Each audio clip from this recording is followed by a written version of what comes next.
ठीक है, खैर पहले पढ़ेंगे reproductive system of man.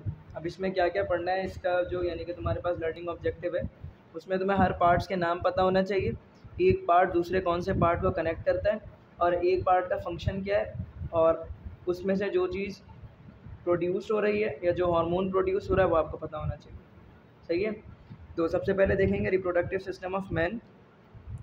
Human reproductive system needs the internal fertilization. एक बात याद रखना, ह्यूमन बींग्स के अंदर जो फर्टिलाइजेशन होती है वो एक्सटर्नल होती है, इंटरनल होती है? इंटरनल होती है। डेवलपमेंट कहाँ होती है? इंटरनल होती है। ठीक है। क्या डेवलपमेंट एक्सटर्नल नहीं होती? डेवलपमेंट ऑफ ऑर्गन्स इंटरनल होती है, उनमें मेच्योरिटी जो होती है ना वो एक्सटर्नल होती है। सही है। तो रिप्रोडक्शन और डेवलपमेंट दोनों कैसी है? इंटरनल है। सही है।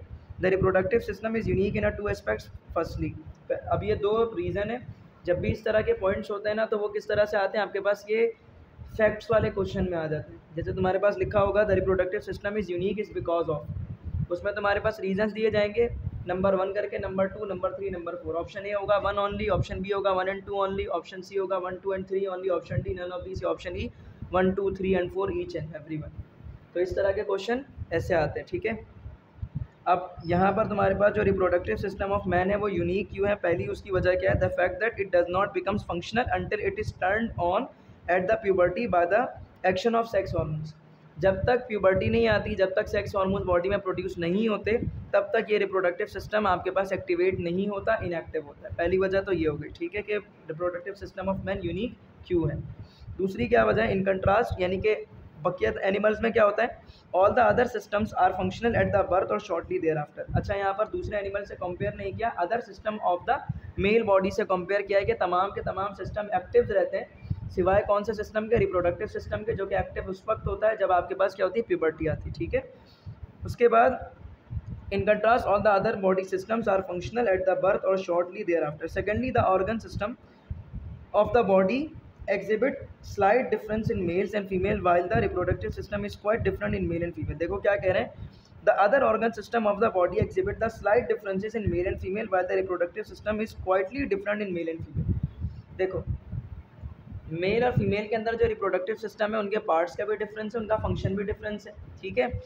हार्मोन तकरीबन कुछ सिमिलर है, कुछ थोड़े से डिफरेंस है, लेकिन मेन यहाँ पर बात की जा रही है ऑर्गन्स की। तो फीमेल और मेल रिप्रोडक्टिव सिस्टम में ऑर्गन्स भी डिफरेंट है और उनका फंक्शन भी डिफरेंट है। और यहाँ पर असल बात ये बता रहे हैं कि जो मेल रिप्रोडक्टिव सिस्टम के अंदर जो उसका रिप्रोडक्टिव ऑर्गन है, या फीमेल के अंदर जो उसका फीमेल रिप्रोडक्टिव सिस्टम है, वो उसकी बॉडी में मौजूद अदर सिस्टम से काफ़ी यूनिक है। मतलब जैसे रेस्पिरेटरी सिस्टम है, जीआईटी है, गैस्ट्रोइंटेस्टिनल ट्रैक्ट है, सेंट्रल नर्वस सिस्टम है, ये सिस्टम और रिप्रोडक्टिव सिस्टम डिफरेंट होता है। ठीक है। उसके बाद क्या कहते हैं? तो ये दो यूनिक बातें समझ आ गई। पहला तो क्या है कि at the age of the puberty it will be active, और दूसरा ये कि बॉडी में मौजूद जितने ऑर्गन्स हैं उनके लिहाज से रिप्रोडक्टिव ऑर्गन क्या होता है, ये रिप्रोडक्टिव सिस्टम क्या होता है? क्वाइटली यूनिक होता है, क्वाइटली डिफरेंट होता है। ठीक है। अब चलते हैं मेल रिप्रोडक्टिव सिस्टम की तरफ।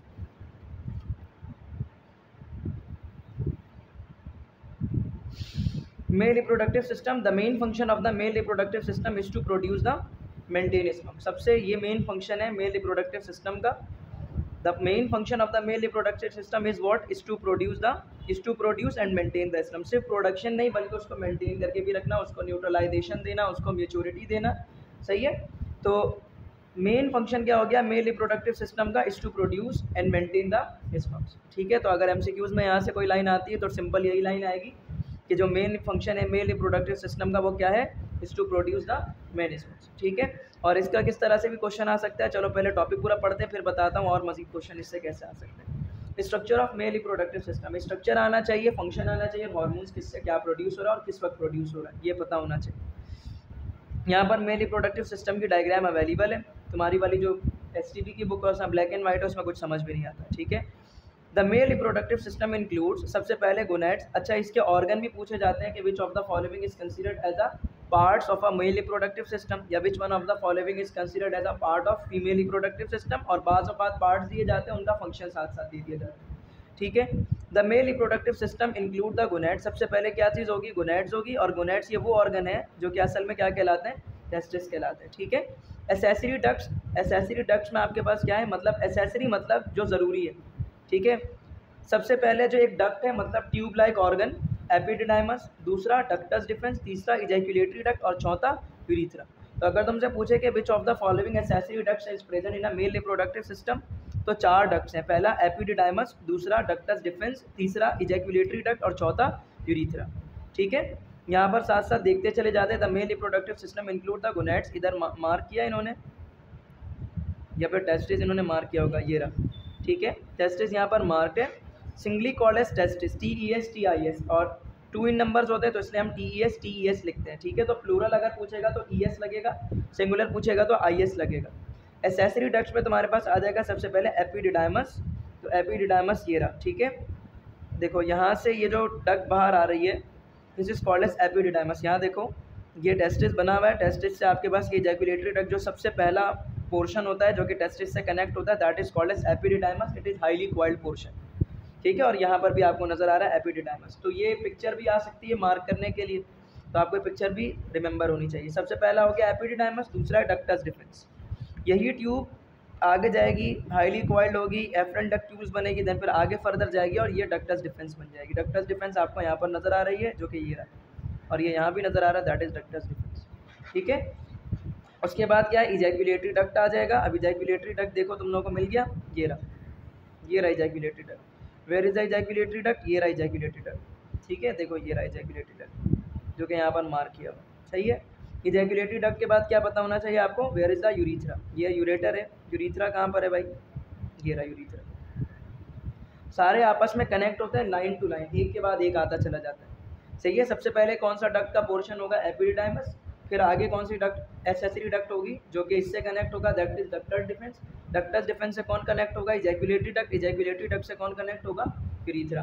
तो अगर तुमसे पूछे टेस्टिस से, अगर इस तरह से फॉर एग्जांपल एरो करके मार्क करके तुम्हारे पास क्वेश्चन आ जाए कि पहले कौन है, फिर कौन है, फिर कौन है, फिर कौन है, तो सबसे पहले होगा टेस्टिस, टेस्टिस के बाद एपिडिडाइमस, एपिडिडाइमस के बाद डक्टस डिफरेंस, फिर इजैक्यूलेटरी डक्ट, फिर यूरिथ्रा। इसको कैसे याद रखो, इसको याद रखो, एपिडिडाइमस है ना आपके पास तो EP याद रखो, डक्टस डिफरेंस है तो DD याद रखो, इजैक्यूलेटरी डक्ट है तो ED याद रखो, और यूरिथ्रा है तो U याद रखो। EP DD ED U, क्या बोला, EP DD ED U, आसान है ना, EP DD ED और U, EP DD ED और U। EP stand for epididymis, DD stand for ductus difference, ED stand for ejaculatory duct, U stand for urethra, और सबसे पहले क्या था, T, सही है। तो सबसे पहले T, आखिर में U, बीच में EP DD ED।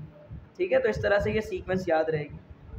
उसके बाद क्या है, अब यहाँ पर एसेसरी ग्लैंड्स अगर तुमसे पूछ लिया कि which one of the following is considered as the accessory glands of a male reproductive system, seminal vesicle, दूसरा प्रोस्टेट ग्लैंड, तीसरा bulbourethral gland. There are the 3 gland that are of main function in a male reproductive system.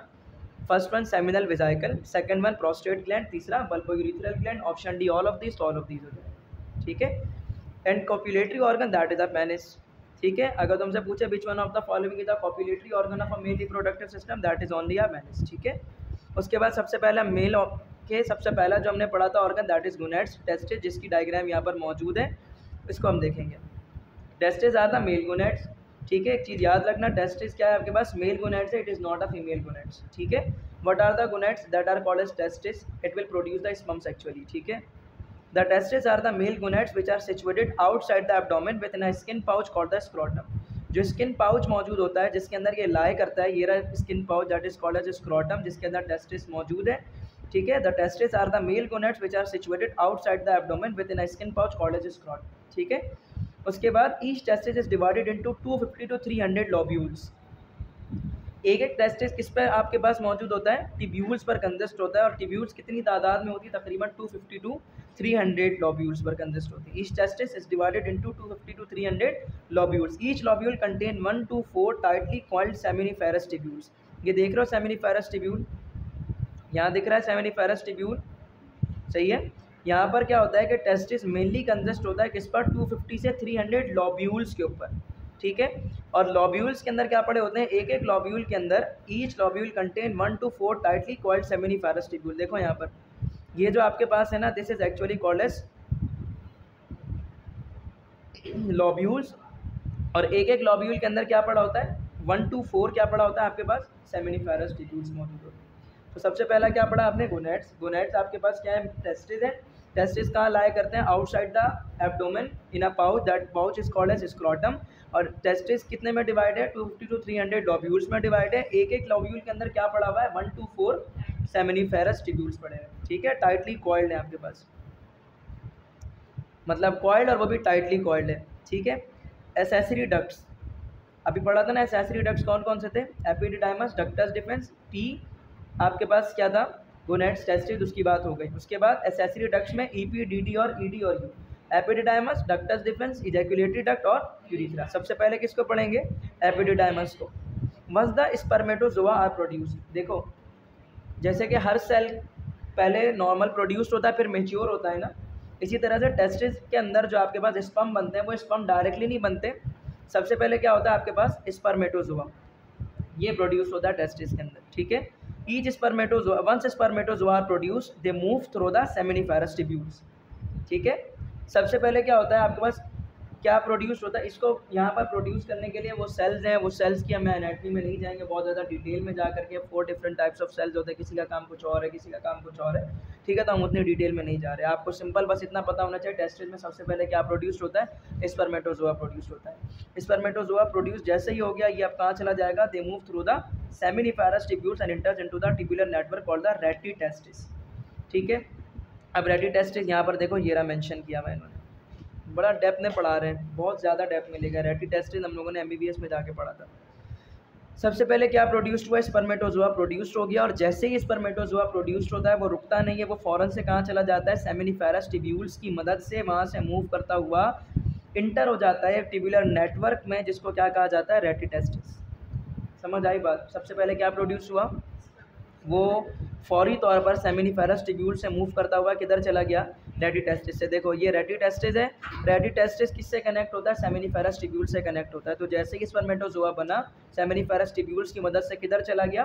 Rete testis में चला गया for further maturation. क्यों जाता है भाई rete testis के अंदर स्पर्मेटोजोआ मूव करके? ताकि वो फर्दर मेच्योर हो पाए। मेच्योर सिर्फ नहीं हो पाए, मेच्योरिटी आना शुरू हो जाती जैसे ही स्पर्मेटोजोआ बन जाता है, उसको न्यूट्रिशन मिलना शुरू हो जाती सेमिनिफेरस टिब्यूल्स के ही अंदर। लेकिन फर्दर अपने आप को मैच्योर करने के लिए स्पर्मेटोजोआ किधर चला जाता है? रेटिटेस्टिस में चला जाता है, ठीक है। For further maturation the spermatozoa moves from the seminiferous tubule to which organ?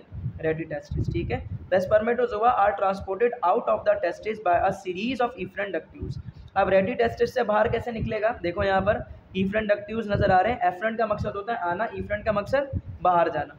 So efferent ductules from the retitestis, it will move the spermatozoa from retitestis to which organ? Efferent ductules की मदद से ये चले जाएंगे कहाँ पर? इसके अगले ऑर्गन में। देखो the spermatozoa are transported out of the testis by a series of efferent ductules. The epididymis is coiled on the outer surface. अब epididymis की बात कर रहे हैं आपके पास क्या? epididymis ये देखो यहाँ पर क्या बोला इन्होंने? spermatozoa are transported out of the testis by the series of efferent ductules, और कहाँ चला जाएगा? एपिडिडाइमस से। अभी सबसे पहले कहाँ पर था ये भाई? ये क्या था? EP. What is EP? Epididymis ना, तो अभी एपिडिडाइमस तक तो पहुंचा ही नहीं है। एपिडिडाइमस तक कब पहुंचेगा? जब आपके पास रेटिटेस्टिस से इफरेंट डक्ट्यूल को क्रॉस करके बाहर निकलेगा तो फिर कहाँ पहुंचेगा? एपिडिडाइमस में पहुंचेगा, ठीक है। तो यहाँ पर यही बता रहे हैं, the spermatozoa are transported out of the testis by the series of efferent ductules, और अब कहाँ पहुंच जाएगा? एपिडिडाइमस में। The epididymis is coiled on the outer surface. यहाँ आपको नजर आ रहा है एपिडिडाइमस बाहर से इस तरह से कॉइल्ड ऑर्गन की शक्ल में है ये पूरा। The epididymis is coiled on the outer surface of the testis, ठीक है। The epididymis functions in a transport and storage of sperm. अब एपिडिडाइमस का फंक्शन याद रखना कि भाई इसका काम क्या है? ट्रांसपोर्ट करना and storage of the sperms. अगर तुमसे पूछ ले कि where the sperms are getting store, तो क्या होगा? एपिडिडाइमस। देखो जब तक एपिडिडाइमस में नहीं पहुंचता स्पर्मेटोजोआ, जब तक वो इफरेंट डक्ट्यूल्स से बाहर नहीं निकलता, उस वक्त तक हम इसे स्पर्मेटोजोआ बोलते हैं। और यहाँ पर ये क्या होता है? फर्दर मेच्योर होता है। जब बिल्कुल फाइनली इसकी मैच्योरेशन इफरेंट डक्ट्यूल्स से निकलने से पहले पहले रेटिटेस्टिस में हो जाती है, और रेटिटेस्टिस से निकलकर इफरेंट डक्ट्यूल्स की मदद से जब वो एपिडिडाइमस में चला जाता है, तो अब हम इसे क्या कहने लग जाते हैं? स्पर्म्स कहने लग जाते हैं। Rete testis it is just the passage. देखो यही लिखा हुआ है, once the spermatozoa are produced they move through the seminiferous tubules and enter the tubular network called the retitestis for further maturation. It is just a tubular network, ठीक है। सारे tubules ही हैं जहाँ पर हार्मोन्स और इसको न्यूट्रिशन प्रोवाइड हो रही होती है। यहाँ पर अलग अलग सेल्स मौजूद होते हैं जो एक एक सेल इसको न्यूट्राइट कर रहे होते हैं, सही है। तो वही है जो जर्म सेल आपने पढ़ा, that is called as spermatozoa. यहाँ तक बात क्लियर हो गई। सबसे पहले कहाँ था भाई, सेमिनिफेरस टिब्यूल्स में था स्पर्मेटोजोआ, वो कहाँ चला गया सेमिनिफेरस टिब्यूल से, rete testis is a tubular network, rete testis से इफ्रंट डक्ट्यूल्स की मदद से किधर चला गया, एपिडिडाइमस में, एपिडिडाइमस में जाने के बाद अब हम उसे क्या कहेंगे, स्पर्म्स कहेंगे, और स्पर्म्स यहाँ पर क्या होता है, स्टोर होता है और ट्रांसपोर्ट हो जाता है यहाँ से, ठीक है। The function is in to transport and to storage the sperms. अब ये ट्रांसपोर्ट करके किधर भेजेगा, अपने अगले नेटवर्क पे।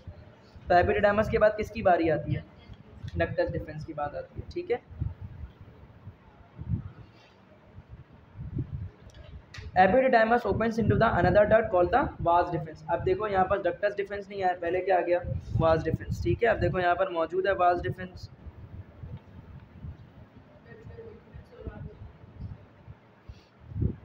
एक ही है, ठीक है।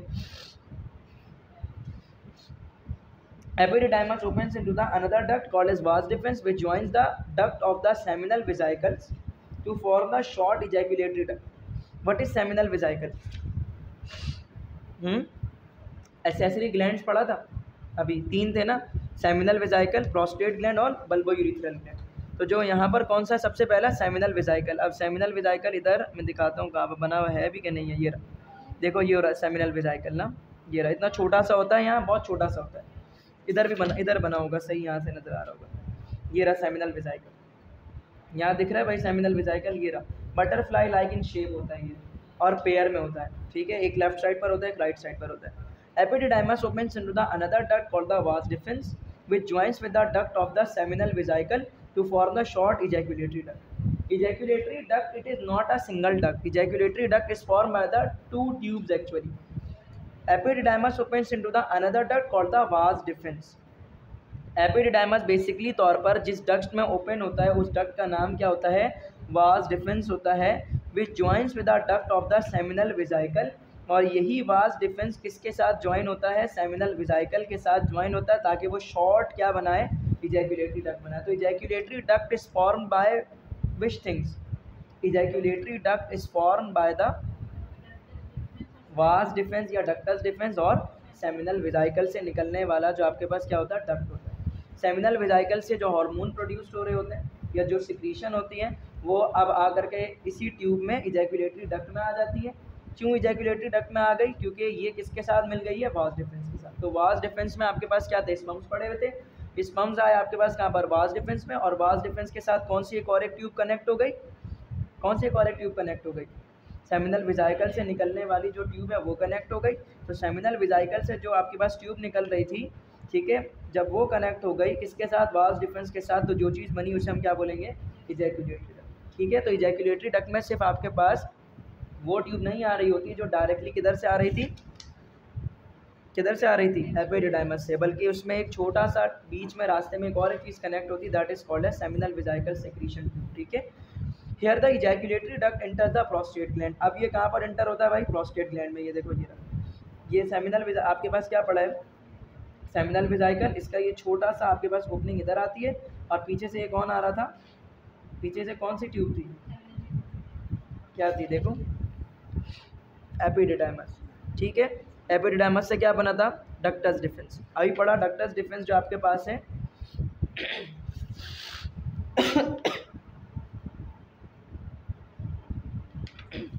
डक्टस डिफरेंस तक आ गए। अरे भाई क्या हो गया,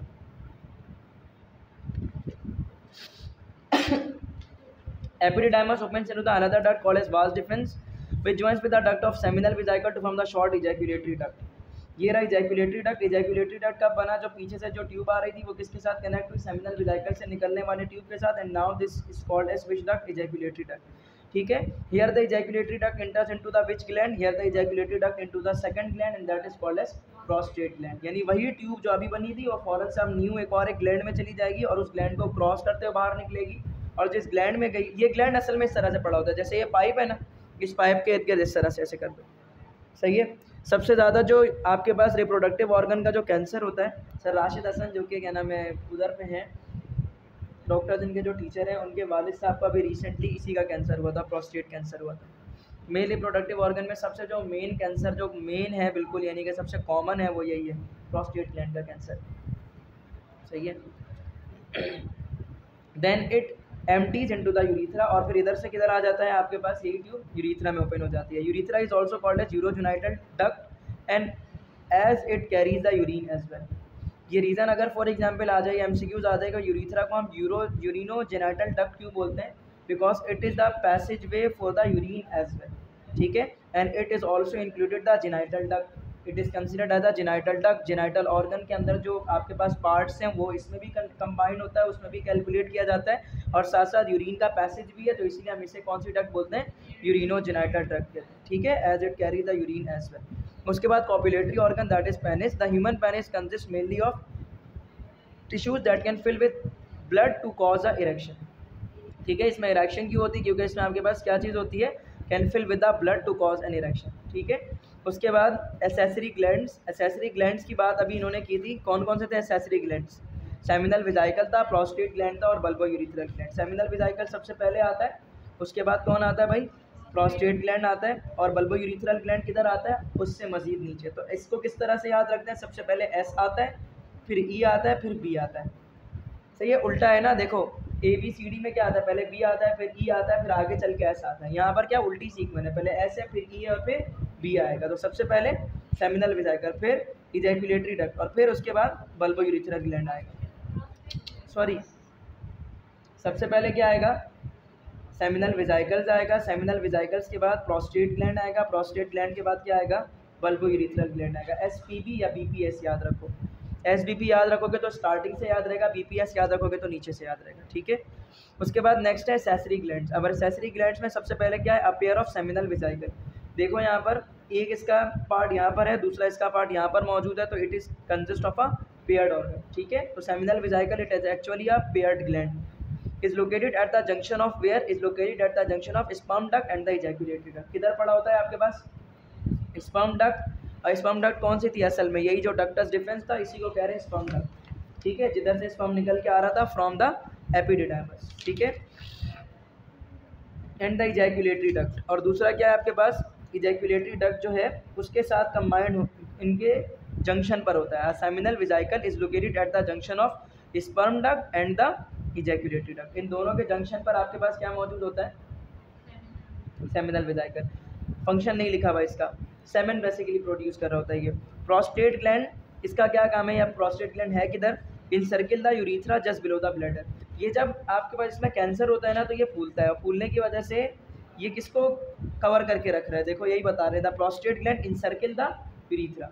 तो जब ये फूलता है ना, तो जो बीच में से जो यूरिथ्रा जा रही होती है वो दबना शुरू हो जाती है, और जब दबना शुरू हो जाती है तो यूरिन बाहर नहीं आती, ब्लॉकेज हो जाता है, यूरिन बाहर नहीं आ रही, तो बॉडी में यूरिन जो है ना, यूरिनरी ब्लैडर फूलना शुरू हो जाता है।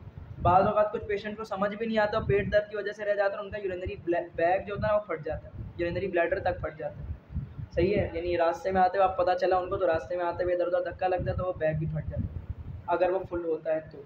अदरवाइज जब स्टार्टिंग एज में अगर पता चल जाता है, क्योंकि इसकी तकलीफ इतनी होती है, इंसान ना खड़ा हो सकता है, ना बैठ सकता है, ना लेट सकता है, इतनी तकलीफ होती है। तो फिर हम क्या करते हैं, यहाँ से यूरिन निकालने के लिए जो है ना, फिर हम पेरिटोनियम में इंसर्ट करते हैं, वहाँ से फिर हम यूरिन को बाहर निकाल रहे होते हैं, यूरिन बैग लगाया जाता है। सही है, तो ये किधर इन सर्किल करके रखता है भाई, प्रोस्टेट ग्लैंड किसको इन सर्किल करके रख रहा है, यूरिथ्रा को, जस्ट बिलो द ब्लैडर। और ये किधर पड़ा होता है, ब्लैडर के बिल्कुल नीचे। जैसे ये ब्लैडर है ना, ब्लैडर यूरिथ्रा में ओपन हो रहा है, तो ये यूरिथ्रा और ब्लैडर जिधर स्टार्ट होता है, मतलब यहाँ पर ब्लैडर खत्म हुआ और इधर यूरिथ्रा स्टार्ट हुआ, तो बिल्कुल इसके जंक्शन पे ऐसे इन सर्किल करके पड़ा होता है। सही है, पेयर की शेप का होता है ये। A pair of bulbo urethral gland, और लास्ट कौन सा ग्लैंड है, बल्बो यूरिथ्रल ग्लैंड है, इसको हम कॉपर्स ग्लैंड भी कहते हैं, ये याद रखोगे। सही है, which of the following gland is also called as Copper's gland, the bulbourethral gland is also called as Copper's gland, is situated at the junction of ejaculatory duct and urethra। और ये किधर पड़ा होगा, यूरिथ्रा और ejaculatory duct के दरमियान। मुझे बताओ आपके पास स्पर्म डक्ट और ejaculatory duct के दरमियान कौन सा था, सेमाइनल नहीं, सेमिनल विजाइकल। प्रोस्टेट ग्लैंड किधर पड़ा हुआ था, यूरिथ्रा को इनसर्कल कर रहा था, ठीक है। और यूरिथ्रा, इजैकुलेटरी डक्ट और यूरिथ्रा के दरमियान में कौन सा था, कॉपर्स ग्लैंड या फिर बल्बो यूरिथ्रल ग्लैंड। इनकी एग्जैक्ट पोजीशन भी पूछते और को मतलब एग्जैक्ट कोई पोजीशन या किसको इंसर्किल करके रख रहा है ये पूछा जाता है, ठीक है। Function of male reproductive system, the function of the male reproductive system in a human reproduction is the production of sperm, which is also called as spermatogenesis.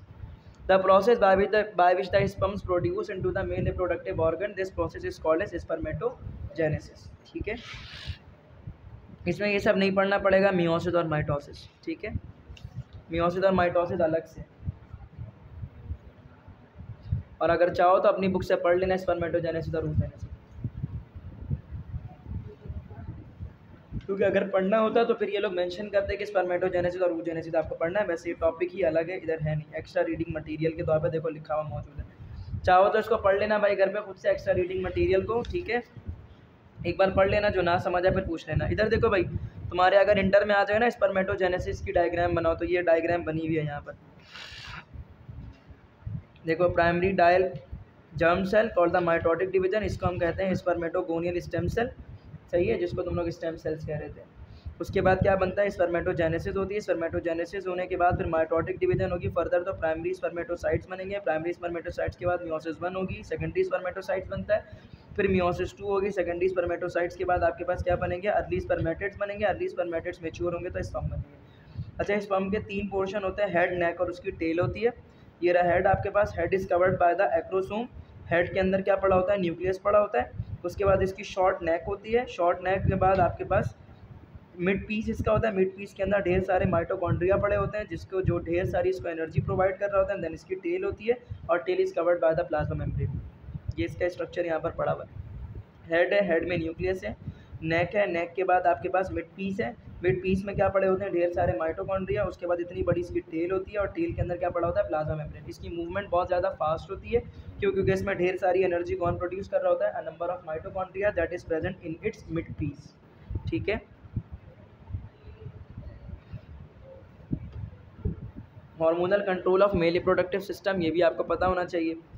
अब हार्मोनल कंट्रोल की अगर बात की जाए तो देखो यहाँ पर एक शॉर्ट सी डायग्राम बनी हुई है। सबसे पहले हाइपोथैलेमस मौजूद है। वैसे हमने ये चीज़ पहले पढ़ी है, ठीक है। कहाँ पढ़ी थी, हार्मोन से पढ़ी है, ठीक है।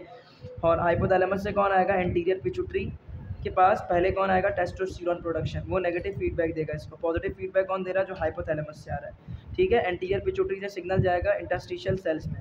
लेडिक सेल्स भी से हम बोलते हैं, इंटरस्टिशियल सेल्स या फिर लेडिक सेल्स। अब ये तुम लोगों को याद नहीं रखना कि लेडिक सेल्स है, ठीक है। सेमिनिफेरस टिब्यूल्स तक जाएगा। उसके बाद यहाँ से स्पर्म प्रोडक्शन होगी। टेस्टिस के अंदर टेस्टोस्टेरोन प्रोडक्शन होगी।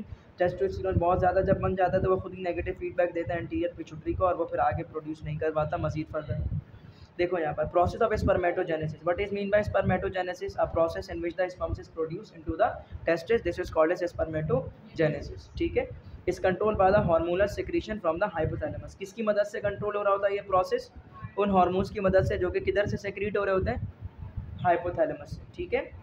एंड द पिट्यूटरी ग्लैंड, और कहाँ से प्रोड्यूस हो रहे होते हैं, पिट्यूटरी ग्लैंड से। मतलब spermatogenesis is control by the two placed hormones, first one that is the hypothalamus and second one that is the pituitary gland. Hypothalamus release the, hypothalamus से क्या रिलीज होता है भाई, गोनाडोट्रोफिन रिलीजिंग हार्मोन, GnRH, हम पहले भी पढ़ चुके हैं, ठीक है। विच controls the release of the anterior pituitary gonadotrophin follicle stimulating hormone, ये हम पढ़ चुके हैं। क्या आपके पास सबसे पहले क्या प्रोड्यूस होता है हाइपोथैलेमस से, GnRH मतलब गोनाडोट्रोफिन रिलीजिंग हार्मोन, जो कि कहाँ जाता है, एंटीरियर पिट्यूटरी के साइड, और वहाँ जाके क्या प्रोड्यूस कराता है, गोनाडोट्रोफिन फॉलिकल स्टिमुलेटिंग हार्मोन, जिसको हम FSH भी कहते हैं, ठीक है। एंड द ल्यूटिनाइजिंग हार्मोन, साथ में एक और एक हार्मोन प्रोड्यूस कराता है, दैट इज ल्यूटिनाइजिंग हार्मोन। तो हाइपोथैलेमस ने सबसे पहले क्या प्रोड्यूस किया भाई, GnRH, गोनाडोट्रोफिन रिलीजिंग हार्मोन। किधर गया, एंटीरियर पिट्यूटरी की साइड। एंटीरियर पिट्यूटरी से क्या प्रोड्यूस कराया उसने, फॉलिकल स्टिमुलेटिंग हार्मोन, और साथ साथ क्या प्रोड्यूस कराया, ल्यूटिनाइजिंग हार्मोन। किसने प्रोड्यूस किया ये, एंटीरियर पिट्यूटरी ने। Follicle stimulating hormone stimulates which process, spermatogenesis, ठीक है। वहाँ पर oogenesis को बढ़ाता है, यहाँ पर स्पर्मेटोजेनेसिस। मतलब जो आपके पास सेक्स सेल्स हैं उनकी प्रोडक्शन को जो हार्मोन असल में बढ़ा रहा होता है वो कौन होता है, फॉलिकल स्टिमुलेटिंग हार्मोन। क्योंकि फॉलिकल्स बनाएगा तभी या तो स्पर्म्स बनेंगे या तो क्या बनेगा आपके पास, ओवम बनेगा, ठीक है। तो कौन स्टिमुलेट करता है स्पर्म्स या ओवम बनने के लिए, फॉलिकल स्टिमुलेटिंग हार्मोन। और फॉलिकल स्टिमुलेटिंग हार्मोन मेल हो या फीमेल हो, दोनों में किधर से प्रोड्यूस होता है, एंटीरियर पिट्यूटरी से प्रोड्यूस होता है, ठीक है। By stimulating the Sertoli cells. अब ये सर्टोली सेल्स कहाँ पर होते हैं, ये रहे, ठीक है। अब ये सारे किसके सेल्स हैं, ये सारे टेस्टिस के सेल्स हैं, सर्टोली सेल्स होगा, लेडिक सेल्स होगा, अल्फा सेल्स होगा, बीटा सेल्स होगा, गामा इंटरस्टिशियल सेल्स होगा, इंटरस्टिशियम सेल होगा, ये सारे स्पर्म सेल्स होते हैं। अब ये सारे तुम लोगों को फिलहाल तो याद नहीं रखने, लेकिन अभी इतनी सी बात जब यहाँ लिखा हुआ तो ये याद रखोगे कि follicle stimulating hormone stimulate the spermatogenesis by stimulating which cell, Sertoli cells. Sertoli cells ही असल में स्टेम सेल्स को प्रोड्यूस करते हैं, ठीक है। और जब ये स्टिमुलेट हो जाते हैं फॉलिकल स्टिमुलेटिंग हार्मोन की मदद से, तो इधर से क्या प्रोड्यूस होना शुरू हो जाती है, या कौन सा प्रोसेस स्टार्ट हो जाता है, स्पर्मेटोजेनेसिस स्टार्ट हो जाती है।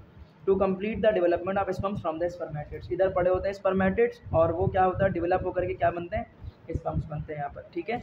The Sertoli cells are elongated cell. अब यहाँ सर्टोली सेल्स की थोड़ी सी डेफिनेशन दे रहे हैं कि सर्टोली सेल्स क्या होते हैं, इलोंगेटेड सेल्स हैं। देख लो यहाँ पर मौजूद है, इस डायग्राम को देख लो भाई, अगर आ जाए, ये देखो ये रहा लेडिक सेल्स, ये क्या है रेड रेड, ये ब्लड कैपिलरीज है, ये रेड रेड क्या है, these are the blood capillaries. नीचे की तरफ जो सेल है दे आर लेडिक सेल, बीच में क्या पड़ा हुआ है, बीच में कनेक्टिव टिश्यू की लेयर पड़ी हुई है, ऊपर क्या पड़ा हुआ है, सर्टोली सेल, और ये क्या है, स्पर्मेटोगोनियल सेल, ठीक है। ये स्पर्मेटोगोनियल सेल्स है, ये सर्टोली, हर सेल का अलग अलग काम है। लेडिक सेल का अलग काम होता है, स्पर्मेटोगोनियल सेल का अलग काम होता है, सर्टोली सेल का अलग काम होता है, अल्फा सेल का अलग काम होता है, बीटा सेल का अलग काम होता है, गामा इंटरस्टिशियल सेल का अलग काम होता है, सबका काम, लेकिन सारे के सारे मिलकर असल में क्या कर रहे होते हैं, स्पर्म्स को डेवलप कर रहे होते हैं, ठीक है। The Sertoli cells are the elongated cell found in the seminiferous tubule. किधर मिलता है आपको, सारे का सारा कहाँ मिलता है, इस हाईली इक्वल्ड पोर्शन में, that is called as seminiferous tubules, ठीक है। इतनी सारी सेमिनिफेरस ट्यूब्यूल है, और हर सेमिनिफेरस ट्यूब्यूल में क्या क्या पड़ा हुआ है, सर्टोली सेल है, और ये लेडिक सेल्स वगैरह पड़े हुए, सही है। एक तो वो खुद 2 to 50 लोब्यूल्स, फिर उसमें 1 से 4, फिर उसमें एक एक बना हुआ सेल से, और एक सेल ने इतने सारे टाइप्स ऑफ सेल।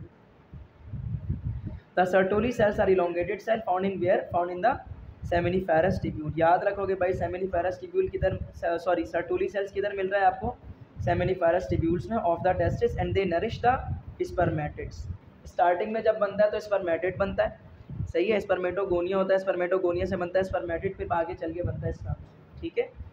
तो स्पर्मेटोगोनिया पहले प्रोड्यूस हो गया फॉलिकल स्टिमुलेटिंग हार्मोन की मदद से, किसने प्रोड्यूस किया था, सर्टोली सेल ने। Sertoli cells are elongated cell found in the seminiferous tubule of testis and they nourish the spermatids, और इसी को नरिश करके स्पर्मेटोगोनिया को किस में कन्वर्ट कर देगा, स्पर्मेटिड्स में कन्वर्ट कर देगा, ठीक है।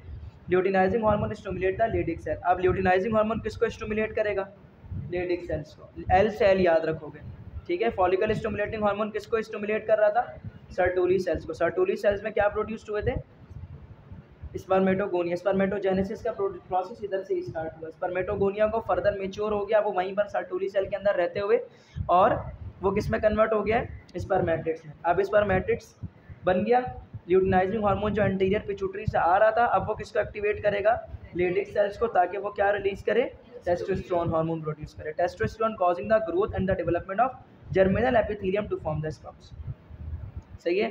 जब इसके ऊपर जर्मिनल एपिथेलियम डेवलप हो जाएगी तो फिर ये किस में कन्वर्ट हो जाएगा, स्पर्म्स में कन्वर्ट हो जाएगा। और ये किसकी मदद से होगा, जब लेडिक सेल क्या प्रोड्यूस करना शुरू करेंगे, टेस्टोस्टेरोन। और लेडिक सेल कब टेस्टोस्टेरोन प्रोड्यूस करेगा, लेडिक सेल क्या प्रोड्यूस करेगा, टेस्टोस्टेरोन। कब प्रोड्यूस करेगा लेडिक सेल, जब इसके पास कौन आएगा, LH, ल्यूटिनाइजिंग हार्मोन। और टेस्टोस्टेरोन प्रोड्यूस होने से फ़ायदा क्या होगा, causing the growth and the development of germinal epithelium of the sperm, ठीक है। इनहिबिन हार्मोन, अभी एक और एक हार्मोन है that is called as inhibin, is produce by the, ये हमने नहीं पढ़ा ना, ये वाला हार्मोन उधर। Inhibin hormone is produce by where, क्योंकि ये था ही नहीं वहाँ पर, सर्टोली सेल प्रोड्यूस करते हैं। अब देखो ये रहा सर्टोली सेल, अब ये दोबारा से हार्मोन प्रोड्यूस करेगा। पहले सर्टोली सेल को एक हार्मोन मिल रहा था, that was the follicle stimulating hormone, फिर एक दूसरा हार्मोन आना शुरू हुआ, दैट इज ल्यूटिनाइजिंग हार्मोन। जैसे ही टेस्टोस्टेरोन प्रोड्यूस हुआ, जर्मिनल एपिथेलियम बन गई स्पर्म के ऊपर, अब सर्टोली सेल दोबारा से एक हार्मोन प्रोड्यूस करना शुरू कर देगा, that is called as inhibin. Inhibin कब प्रोड्यूस होना शुरू हुआ, जब फॉलिकल स्टिमुलेटिंग हार्मोन का काम हो गया, ल्यूटिनाइजिंग हार्मोन का काम हो गया। अब कौन काम कर रहा है, ये वाला सर्टोली सेल क्या प्रोड्यूस कर रहा है, inhibin, is produce by the Sertoli cell and serves to control the spermatogenesis at the normal rate. जो फास्ट रेट होता है ना स्टार्ट में स्पर्मेटोजेनेसिस का, उसको कंट्रोल करता है, ठीक है। कौन कंट्रोल करता है, इनहिबिन कंट्रोल करता है। इनहिबिन किधर से रिलीज होता है, स्टेरोली सेल नहीं है, सर्टोली सेल। कौन सा सेल है, सर्टोली सेल। दूसरे सेल का नाम क्या था, लेडिक सेल। लेडिक सेल तो याद रहेगा, पहले इसमें भी S और L है, ठीक है। पहले आता है वैसे L, फिर बाद में आता है S, लेकिन यहाँ पर भी उल्टा याद रखना है S और L, ठीक है। लेकिन ऐसे सर्टोली से FSH याद रहेगा और लेडिक सेल से LH याद रहेगा। पहले FSH का काम है, फिर किसका काम है, LH का काम है। LH जब आपके पास प्रोड्यूस होगा, टेस्टोस्टेरोन बन गया, फिर कौन सा हार्मोन प्रोड्यूस होगा, इनहिबिन कौन प्रोड्यूस करेगा, सर्टोली सेल, ताकि क्या करे, रेट को कंट्रोल कर दे। ठीक है, स्पर्मेटोजेनेसिस के रेट को क्या कर दे, कंट्रोल कर दे। क्लियर हो गई बात। अच्छा जी, उसके बाद फीमेल रिप्रोडक्टिव सिस्टम की बात है। अब पानी वानी पीना है तो तुम लोग पी सकते हो।